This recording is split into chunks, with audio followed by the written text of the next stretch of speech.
ما سوف نشاهده بعد لحظات جهود للدوريات السرية في ضبط أحد المواقع المشبوهة. الشخص هذا هو اللي كان يعبي. الآن بالتجارب من البداية إلى النهاية بتشاهدونها الآن عبر السناب الأمني. يستخدمون هذا الموقع، بعدين على القماش هذا تنزل الموية عشان تثقل الموية كأنها زمزم، بعدين يتم التعبئة هنا. الخطوة الثانية وضع الاستيكر. الخطوة الرابعة، هذه شو تسوي المادة دي؟ تغلقها. الآن جاهزة للبيع جديدة.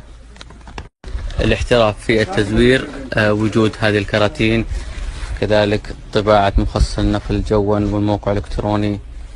هذه شكل الكراتين. الخطوة الأخيرة